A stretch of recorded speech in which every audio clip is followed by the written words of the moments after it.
Hi! Hello అండి. Good morning. Welcome to queens kitchen. ఎలా ఉన్నారు?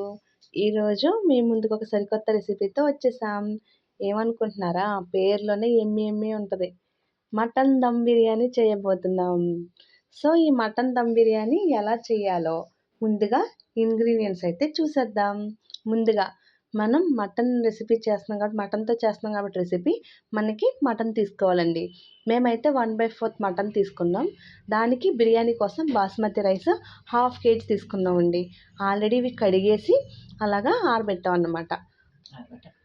తర్వాత అల్లం వెల్లుల్లి పేస్ట్, ఇందులో కొంచెం జీలకర్ర, ధనియాలు అవి కూడా వేసేసి మిక్స్ చేసేసుకున్నాం అనమాట. సో 1 కప్పు పెరుగు తీసుకున్నాం.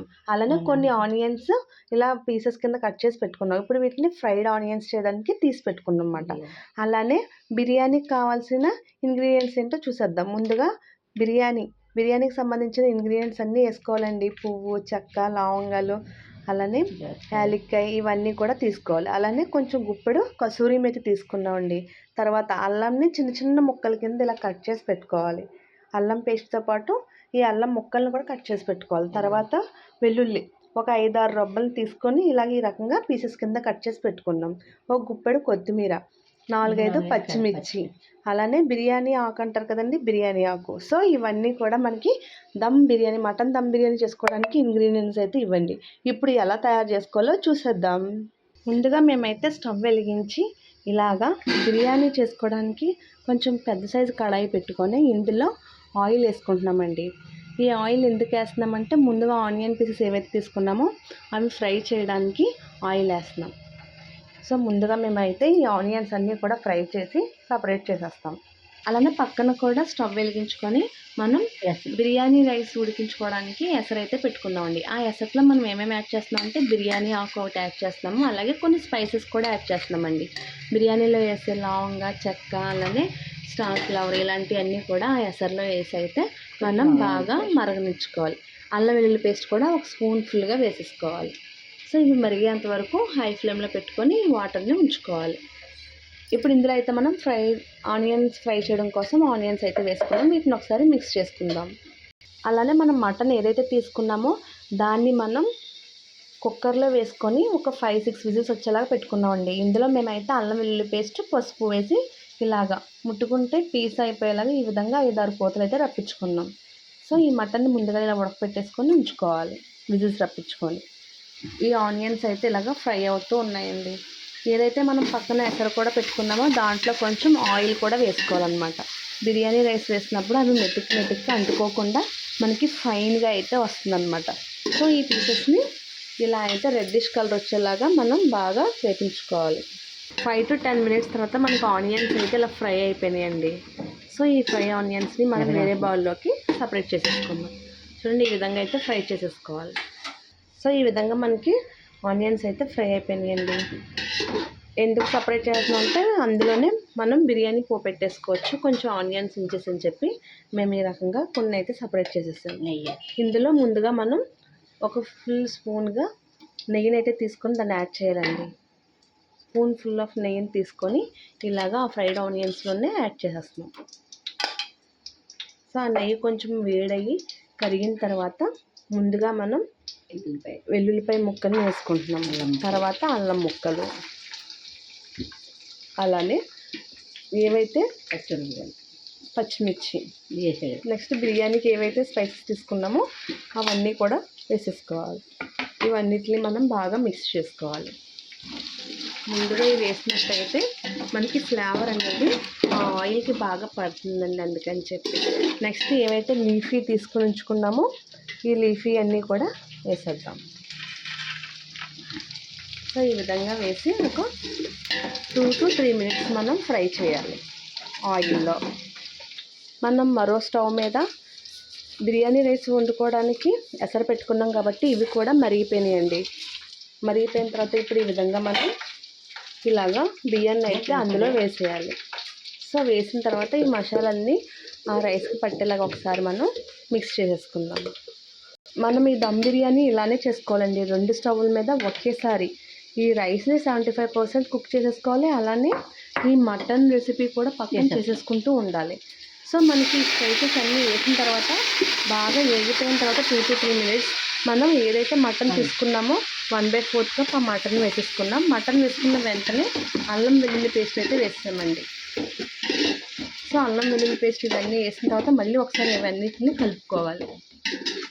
సో ఇది ఒక 10 to 15 మినిట్స్ మనం ఇలానే ఆ మసాలా అంతా పట్టేలాగా బాగా వేగిపోనివ్వాలి. సో ఈలోపు మనకి రైస్ అయితే కుక్ అయిపోతుందండి. మనకి 15 to 20 మినిట్స్ తర్వాత ఇలాగా కర్రీ అయితే గ్రేవీ కన్సిస్టెన్సీ అయితే వచ్చిందండి. సో చూడండి ఇలా రెడ్ కలర్లో మనకి ఎలా కుక్ అవుతుందో. ఇప్పుడు వీటిలో మనం లీఫీ వెజిటబుల్స్ ఏవైతే తీసుకున్నామో కొత్తిమీర, కసూరి మేతి ఈ రెండింటిని కూడా యాడ్ చేయాలన్నమాట. సాల్ట్ కూడా. సో ఇప్పుడు దాకా మనం సాల్ట్ అయితే వేసుకోలేదండి. కర్రీ విజిల్స్ పెట్టినప్పుడు కూడా కర్రీలో సాల్ట్ వేసుకోలేదు. ఇప్పుడు సాల్ట్ వేసుకుంటున్నాం. సో ఆ మాత్రం వేసుకొని బాగా ఒకసారి కలిపేసుకోవాలి. రైస్లో మనం కొంచెం వేసుకున్నామండి. సో రైస్ కూడా మనకి బాయిల్ అయిపోయి వచ్చింది. ఇటు పక్కనేమో కర్రీ అవుతూ ఉంది.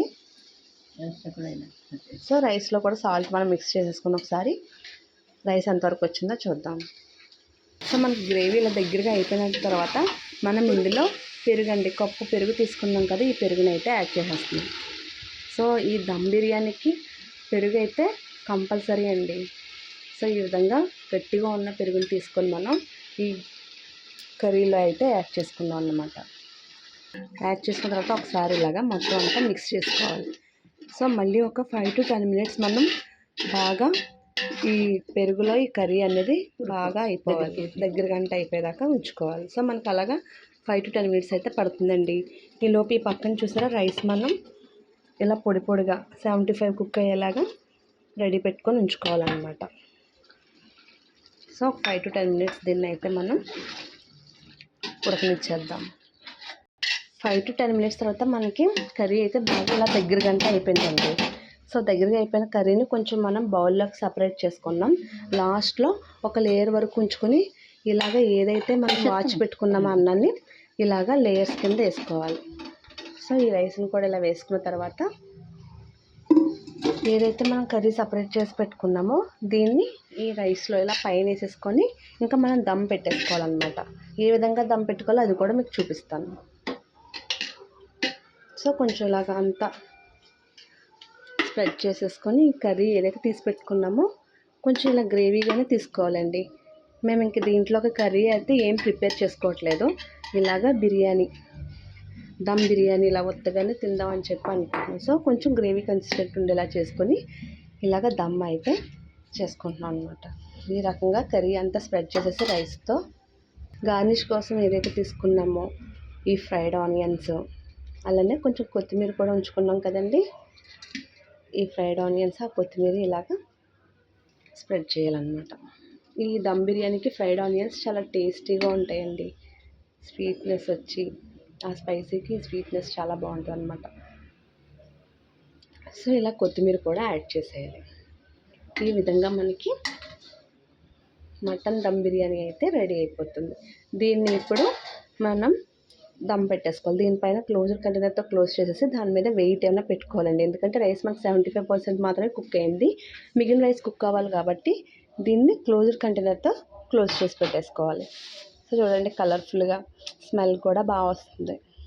చూడండి మనకి 5 to 10 మినిట్స్ తర్వాత దీన్ని క్లోజర్ కంటైనర్తో బాగా క్లోజ్ చేసి పెట్టుకున్న తర్వాత రైస్ అయితే 75% కుక్ అయింది. మొత్తం మనకి ఇప్పుడు 100% కుక్ అయిపోయిందండి.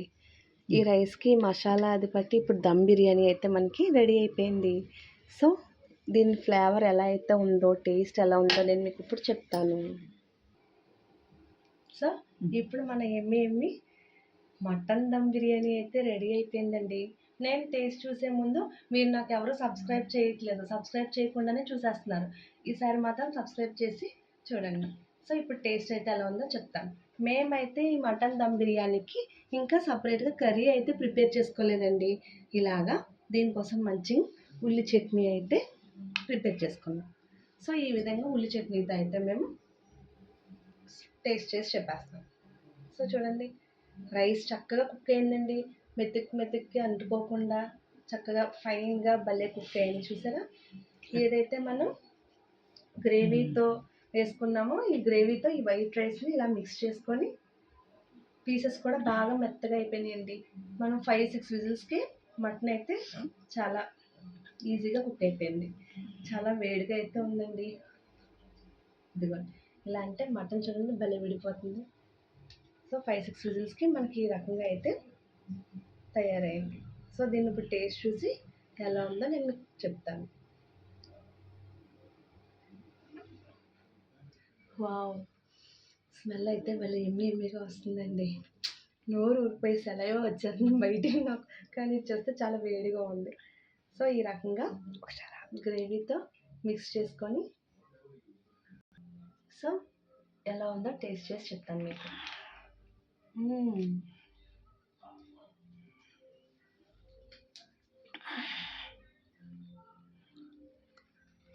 వావ్, అసలు ఎక్సలెంట్ అండి. ఇలా ఆనియన్ పిస్తా ఇంకా సూపర్. దీనికి ఇంకా గ్రేవీ కర్రీ సపరేట్గా ఏమీ అవసరం లేదండి. ఈ రకంగా రైస్ ఎంతైనా తినేయచ్చు. సో నాకైతే మేము చేసుకున్న రెసిపీ సూపర్గా నచ్చింది. మీరు కూడా మేము ఎలా అయితే ఇంగ్రీడియంట్స్ యూజ్ చేస్తామో ఈ రెసిపీ మీరు కూడా ఇదే విధంగా ఏది స్కిప్ చేసుకోకుండా వీడియో మొత్తం అంతా ఫాలో అవుతూ ఇలాంటి రెసిపీ చేసుకొని నాకు కామెంట్ సెక్షన్లో కామెంట్ చేయండి ఎలాగుందో. సో మీకోసం ఇప్పుడు ఒక healthy tip. So welcome back అండి. ఇప్పుడు మన ముందుకి హెల్తీ టిప్ కోసం దానిమ్మకాయతో అయితే వచ్చేసారు. ఈ దానిమ్మకాయతో మనకి చెప్పబోయే రెమెడీ ఏంటంటే హెయిర్ ఫాల్కి అండి. హెయిర్ ఫాల్కి వైట్ హెయిర్ తగ్గడానికి అనమాట. సో ఈ దానిమ్మకాయ నుంచి ఈ తొక్కని ఇలా పీల్ చేసేసుకొని తొక్కనైతే సపరేట్ చేసుకున్నాం. సపరేట్ చేసుకున్న తొక్కల్ని మనం ఇలాగా ఒక బౌల్లో వేసుకోవాలి. ఇలా చిన్న చిన్న పీసెస్ కింద చేసుకొని ఒక గ్లాస్ జార్లో అయితే వేసుకున్నాం. సో దీంతో పాటు మనకి ఇంకేం యాడ్ చేసి ఏం చేస్తారో చూసేద్దాం. సో ఏవైతే చిన్న పీసెస్ కింద చేసుకున్న దానిమ్మ తొక్కలతో పాటు 2 స్పూన్లు టీ పొడిని మనం మిక్సీ జార్లో అయితే వేసుకున్నాం. సో ఈ రకంగా వేసుకున్న తర్వాత 1/2 కప్పు వాటర్ అయితే మిక్సీ జార్లో వేసేసి ఇప్పుడు మనకి మెత్తగా గ్రైండ్ చేసి చూపిస్తారనమాట. సో ఈ టిప్ అయితే మనకి బాగా యూజ్ఫుల్ అండి. ఇప్పుడున్న ఎయిర్ పొల్యూషన్కి అయితే పిల్లలు లేరు, పెద్దవాళ్ళు లేరండి. అందరికీ వైట్ హెయిర్ అయితే వచ్చేస్తుంది. లేదా మెడిసిన్స్ ఎక్కువ తీసుకున్న హెయిర్ ఫాల్ అనేది ఎక్కువ ఉంటుంది. సో అలాంటి వాళ్ళకి ఈ రెమెడీ అనేది బాగా యూజ్ఫుల్ అండి. సో ఇలా మిక్సీ పట్టేసుకున్న దాన్ని ఒక మెత్తని క్లాత్ తీసుకొని మనం దాని నుంచి వచ్చే జ్యూస్ని ఏదైతే ఉందో ఆ టీ పొడి ఇది కలిసి వాటర్ వేసాం కాబట్టి దాని నుంచి ఒక నీరు పదార్థం అనేది వస్తుందండి. ఆ నీటిని దీన్ని సపరేట్ చేయాలన్నమాట. సో ఈ విధంగా క్లాత్ వేసుకొని ఒక గిన్నెలో పెట్టుకొని దాన్ని సపరేట్ చేయాలి. సో ఈ రకంగా అయితే మనం దాని నుంచి వచ్చే రసాన్ని సపరేట్ చేసుకోవాలి. చూడండి ఇలాగా. సో ఈ విధంగా మొత్తం దాన్ని అంతటి నుంచి తీసేసుకున్న తర్వాత ప్రాసెస్ ఏంటో చూద్దాం. ఇలా సపరేట్ అయిపోయిన దాన్ని స్టవ్ వెలిగించుకొని ఇనప కళాయినే తీసుకోవాలండి. ఇది ప్రిపేర్ చేయడం కోసం మనం ఇనప కళాయినే స్టవ్ మీద పెట్టుకొని ఏదైతే తీసుకున్నామో దాన్ని మనం ఇలాగా ఆ ఇనప కళాయిలో వేసేసుకోవాలి. సో హై ఫ్లేమ్లోనే పెట్టుకున్నామండి. మనం హై ఫ్లేమ్లో పెట్టుకున్నప్పుడు ఇలాగ బుడగల్లా వస్తుంది కదా, దీంట్లో మనం కప్పుడు కొబ్బరి నూనె అండి, coconut oil, pure coconut oil అయితే మనం ఆ మిశ్రమంలో యాడ్ చేసేస్తున్నాం. సో ఇది కూడా యాడ్ చేసిన తర్వాత మనకి ఇది దాంతోపాటు బాగా మరగనివ్వాలండి. ఆయిల్ ఏదైతే వేసుకున్నాం మిశ్రమం దాని నుంచి వాటర్ సపరేట్ అయిపోయేలాగా మనం ఇలా కలుపుకుంటూ మరగపెట్టుకుంటూనే ఉండాలి. ఇలా మనకి 5 to 10 minutes అయితే అవుతుందన్నమాట. హై ఫ్లేమ్లో పెట్టుకొని ఇలా కలుపుతూనే ఉండాలి. సో ఈ విధంగా అయితే మనకి బాగా మరిగిపోతుందండి. ఇప్పుడు బయట తయారు చేసే ఆయిల్స్లో ఖచ్చితంగా కెమికల్స్ అనేవి యాడ్ అయిపోతాయండి. ఆ కెమికల్స్ యాడ్ అవ్వడం వల్ల మనకి ఏంటంటే సైడ్ ఎఫెక్ట్స్ అనేవి ఉంటాయి. సో ఇలాగ న్యాచురల్గా మనం ఇంట్లో తయారు చేసుకొని పెట్టుకున్నట్టయితే హెయిర్ గ్రోత్ బాగుంటుంది. అలానే వైట్ హెయిర్ అనేది రాదు, వచ్చిన వాళ్ళకి తగ్గుతూ ఉంటుంది అనమాట. సో ఈ విధంగా మనం ఈ రెమెడీ చేసుకున్నట్టయితే ఈ ఆయిల్ని మనం డైలీ అప్లై చేసుకున్నట్టయితే మీకు ఒక 1 monthకి ఖచ్చితంగా రిజల్ట్ అనేది తెలుస్తుందండి. చూసారా, ఈ టీ పొడి అది వేయడం వల్ల మనకి కలర్ అయితే ఇలా చేంజ్ అయిందనమాట. సో ఈ విధంగా మనం మరగబెట్టేసుకొని పక్కన పెట్టేసుకోవాలి. ఇలాగ స్టీమ్ అండం బుడగలవి తగ్గేదాకా మనం దీన్ని అయితే అలా స్టవ్ మీద పెట్టి ప్రిపేర్ చేసుకోవాలండి. సో ఇలాగ బుడగలై తగ్గాక ఒక గిన్నెలోకి మన ఆయిల్ని ట్రాన్స్ఫర్ చేసుకోవాలండి. సో చల్లారిన ఆయిల్ అయితే ఇదిగోండి పక్కన ఉంది. ఇప్పుడు దీన్ని ఎలా అప్లై చేసుకోవాలో మనకి లైవ్లో చూపిస్తారు. సో ఆ రకంగా ఎక్కడైతే వైట్ హెయిర్ లాగా ఉందో దాన్ని ఫింగర్స్ తోటి ఇలా ముంచి డిప్ చేసి ఇలాగ మనం అప్లై చేసుకున్నట్టయితే మనకి వైట్ హెయిర్ ఎక్కడైతే ఊడిపోయిందో అక్కడ హెయిర్ వస్తుంది. అలానే ఈ కలర్ హ్యాండ్కి అయితే ఏమీ అంటుకోదండి.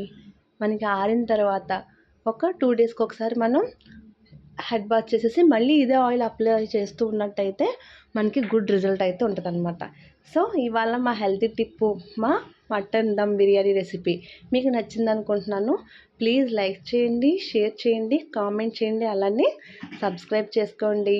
బెల్ ఐకాన్ మర్చిపోకండి. మళ్ళీ రేపొద్దుట మీ ముందుకి సరికొత్త రెసిపీతో వచ్చేస్తాం. Bye bye, have a good day, love you, I love you.